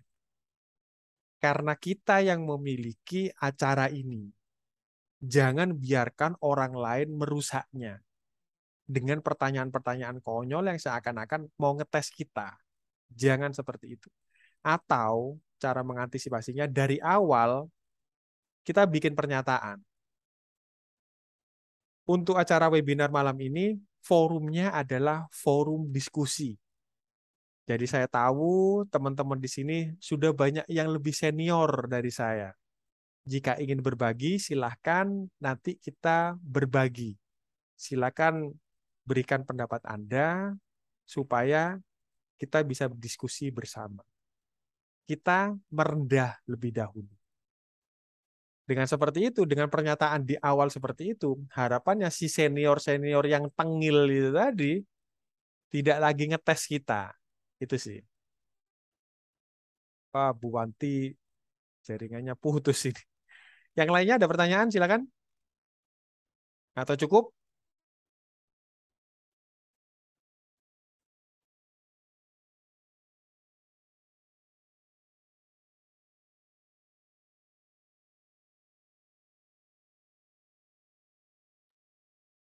Atau kita tunggu Bu Wanti? Pak Yusuf, Pak Hamdan, Pak Ibad, nggak ada pertanyaan. Apakah sudah cukup jelas semua yang saya jelaskan malam ini?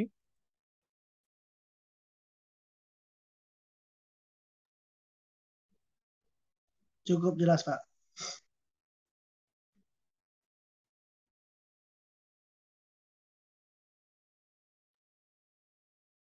Baik, saya berikan waktu sampai jam 8.35. Saya nungguin Bu Wanti nih, khawatirnya nanti dia penasaran jawabannya yang dia tanya tadi. Boleh ya nunggu sebentar ya. Setelah itu memang kalau nggak ada pertanyaan ya kita tutup.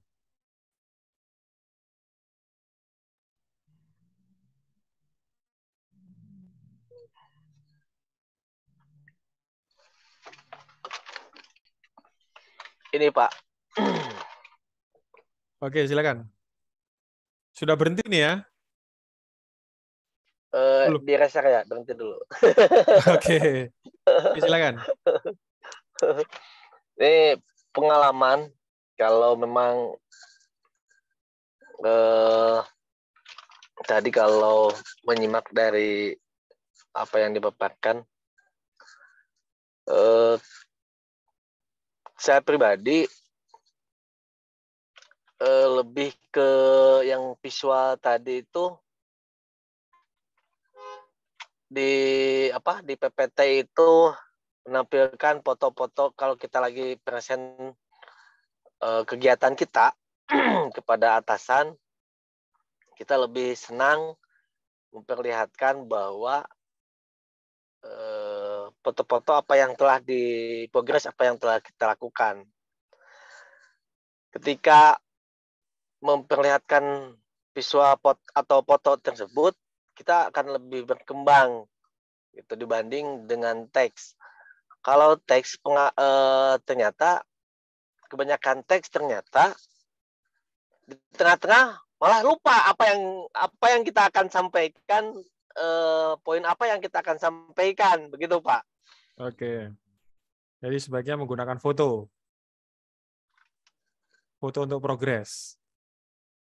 Foto, ya betul. Oke. Pertanyaannya? Salahkah dengan hal itu? Gitu kan? Oke. Itu aja. Terus memang ini satu lagi deh. Kadang-kadang tadi vokal itu intonasi kita harus diseimbangkan. Kadang pelan, kadang cepat. Naik turun kalau intonasi itu. Naik turun. Nah, kebiasaan yang biasa itu dengan waktu yang sudah disesuaikan, tetapi jadwal yang tadi kadang molor dan yang lainnya, jadinya kita pun apalagi ditempatkan di belakang, begitu. Durasi waktunya nggak mencukupi. Durasi waktunya kita dikasih 60 menit, ternyata kebagian 20 menit. Nah, kita sangat membingungkan dengan hal itu. Gimana tips untuk menyelesaikan permasalahan seperti itu, Pak? Baik. Jadi yang pertama tentang penggunaan foto dan durasi waktu pada saat kita ditempatkan di waktu yang saat awal direncanakan 60 menit, ternyata sekarang 20 menit. Saya koreksi sedikit tentang cara bicara Pak Hamdan. Presentasi terkait kemampuan cara kita berbicara. Yang Pak Hamdan praktekkan tadi, yang Pak Hamdan katakan tadi, kebanyakan filler. Tahu filler, Pak ya? Filler itu kebanyakan, tahu. Iya. Iya. Kebanyakan mungkin, itu yang pertama. Yang kedua, Pak Hamdan tidak berani menatap kamera depan ini. Entah karena nggak pede, kurang ganteng, atau karena nggak nyaman aja. Kenapa ini perlu dipaksakan, ini perlu keahlian, perlu kebiasaan. Jadi banyak presenter itu gayanya sok cuek kayak gini. Dia mandang ke laptopnya, kemudian kameranya di sini. Ini nih kayak kita ngobrol sama orang face to face, kemudian kita melengos. Teman kita ada di sini. Kemudian kita ngomong seperti itu. Nyaman nggak sih? Gitulah. Itu yang kita lakukan. Maka dari itu kita harus bisa menatap kamera ke depan, menampakkan bahwa saya memang sedang memandang Pak Yusuf, Pak Hamdan, Bu Wanti, dan Pak Iban. Kalau yang diperagakan Mas Hamdan tadi kan ngomongnya seperti ini. Jadi gini Pak, saya dalam menyajikan suatu menyamping, kemudian terlalu banyak gerakan. Terkait pertanyaan tadi, foto salah atau tidak, ini terkait konten. Saya nggak bisa bilang itu salah, kalau misalkan foto itu tadi adalah satu progres yang ingin dilaporkan, boleh saja. Tetapi jangan sampai keluar konteks. Kebanyakan foto, cerita, akhirnya keluar dari koridor tujuannya. Seringkali seperti itu. Keasikan ya. Ini Pak, progres saya 3 bulan kemarin, fotonya dipampang. Before and after. Cerita begitu banyak. Menceritakan prestasi tetapi tidak menunjukkan hasil. Bisa jadi seperti itu. Foto boleh saja. Ini Pak, yang progres yang sudah kita berikan. Hasilnya seperti ini. Sudah selesai. Ke foto selanjutnya. Jadi tidak ada bayangan atau yang didengarkan oleh top manajemen terutama bahwa Anda ini bicaranya bertele-tele. Bukan lantas karena kita banyak ngomong, informasi yang didapatkan terasa bagus. Enggak. Jadi kita sampaikan saja kepada poin-poin apa saja yang menjadi prestasi Anda. Seperti itu. Untuk filler, saya nggak bisa ngasih tipsnya. Gimana Pak bicara supaya nggak filler?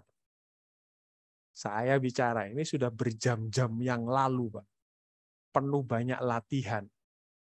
Jadi saya bisa pastikan 60 menit ke belakang tidak ada filler yang saya ucapkan. Karena saya sudah melatihnya. Kalau filler seperti itu, kenapa sih? Ada pertanyaan tempo hari seperti itu di live saya.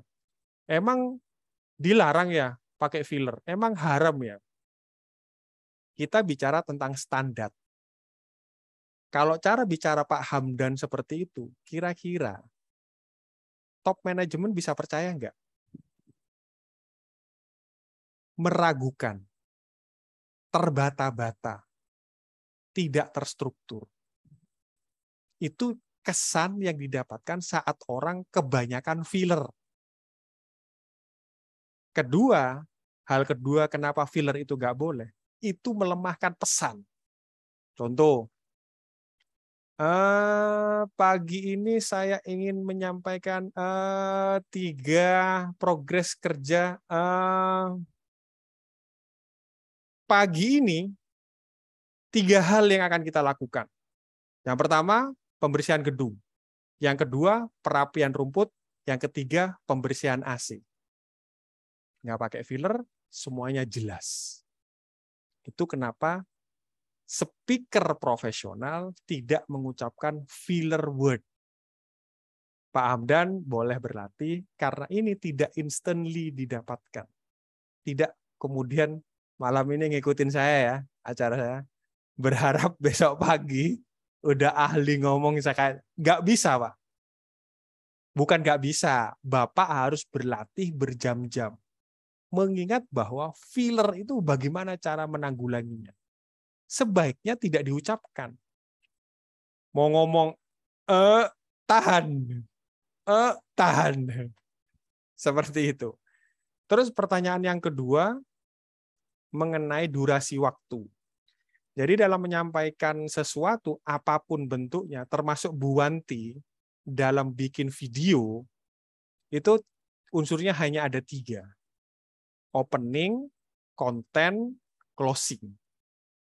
Tadi opening saya buka dengan pampang video kaset dan tape ya, video dan kaset musik ya, musik dan video. Itu opening saya. Konten ada 3 topik yang saya bicarakan. Closing saya bikin ringkasan. Apa saja sih yang sudah kita bicarakan? 3 hal, 3 aspek dalam kita memberikan presentasi supaya memukau orang. Kalau Pak Hamdan bicara tentang 20 menit, maka kita alokasikan berapa openingnya, berapa kontennya, berapa menit, dan closingnya berapa menit. Misalkan Bu Wanti mau bikin video nih ya, pendek deh, 2 menit. Kan harus ada pembukaannya. Contoh, sosialisasi yang akan saya sampaikan pagi ini mengenai aturan APD. APD itu, nah itu konten. Openingnya akan menyampaikan sosialisasi terkait peraturan apa. Tutup dengan manfaat. Manfaat dari sosialisasi kali ini adalah supaya ngomong itu terstruktur, rapih. Kalau dalam konteks, dalam teks ya, kan rapi itu kan ada pembukaan, isi, kemudian ada penutup. sama, Pak. Supaya orang mendengarkan itu, oh tujuannya kayak gini. Openingnya asik nih. Kemudian kontennya ada penutupnya. Supaya ngomong itu nggak sembarangan gitu loh. Bikin video sesuka-sukanya dia kan. Apalagi ditambahin joget-joget nggak jelas kayak gitu. Bikin video supaya menampilkan sisi profesionalisme kita dalam memberikan satu bentuk materi. Dalam hal kita berbagi. Yang disampaikan Bu Wanti beberapa yang saya sempat lihat hanya sekedar 2 hal. Nggak apa-apa. 2 hal. Tetapi cara kita menyampaikannya benar. Itu yang penting. Bukan harus nampilin, saya harus mau membicarakan 5 hal. Diomongin lama, kebanyakan filler sampai 5-10 menit. Orang jenuh. Dilihat, orang pertama kali yang saya lihat, durasinya itu kan. Video kan munculnya durasinya ya.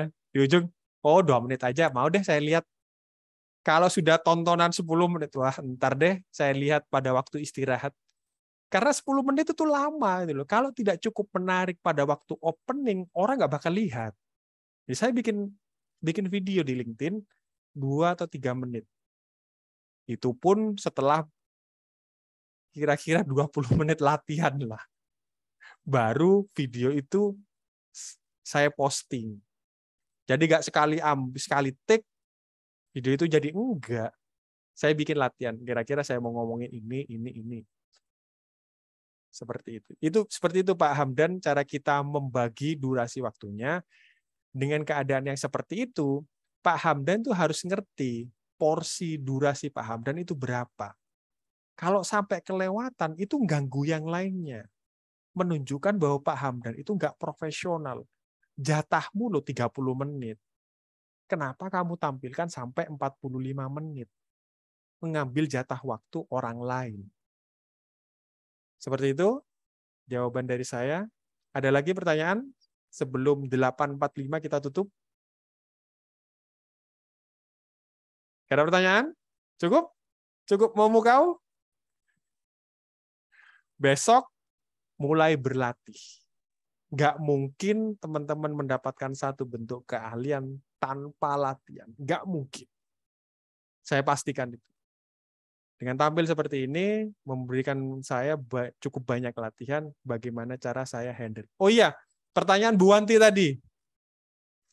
Saya jawab, Bu Wantinya keluar tadi. Mengenai peserta yang senior. Saya tadi sudah jawab, saya ulangi lagi. Di awal, sebaiknya kita bikin pernyataan. Pernyataan bahwa, baik teman-teman semua, webinar malam ini tentang presentation skill, saya ini buka forum sebagai bentuk diskusi. Saya yakin di antara rekan-rekan semua di sini ada yang senior. Saya berikan kesempatan buat yang senior berbagi di sini dalam forum diskusi. Seperti itu. Tadi saya sebut sebagai teroris ya. Kita sebagai pemilik acara berhak untuk mengendalikan semuanya. Saat ada teroris seperti itu, tahan. Cukup Bapak? Pertanyaannya cukup 1 supaya peserta yang lainnya juga mendapatkan jatah pertanyaan yang sama. Itu yang pertama. Yang kedua, kalau akhirnya pernyataannya dia itu membumbung tinggi, melebihi kemampuannya dia dan kita nggak bisa jawab, cukup kasih pernyataan yang cukup cerdas. Jawaban yang Bapak berikan, pernyataan yang Bapak berikan, cukup bermanfaat untuk kita semua. Terima kasih. Saya beralih kepada pertanyaan yang lain. Itu udah dia nggak usah ngomong. Kan udah kita tutup nih. Terima kasih. Silakan yang lainnya. Itu sih caranya untuk bisa menghadapi. Karena memang kita nggak bisa berharap bahwa semua peserta ini adalah orang yang baik. Ada orang yang seperti itu. Bagaimana cara kita menghadapinya? Itu jauh lebih penting daripada jawaban yang akan kita berikan. Baik, cukup 8.47. Terima kasih banyak buat kehadiran rekan-rekan semua, 5.000 orang yang hadir, 4 dalam bentuk manusia, yang lainnya dalam bentuk umbi-umbian. Buat Mas Yusuf, Pak Hamdan, Mas Ibad, dan Bu Wanti, terima kasih sudah meluangkan waktu belajar bersama saya tentang presentation skill. Terima kasih, selamat malam. Malam Pak, thank you. Terima kasih Thank semuanya. you. Untuk nanti saya bahas di grup. Untuk Matur ini nuwun. butuh sertifikat ya semuanya, materi sama link videonya. Link videonya besok ya saya akan upload. Terima kasih. Saya izin untuk Oke. tutup ruang meetingnya. Selamat malam, sehat-sehat semua.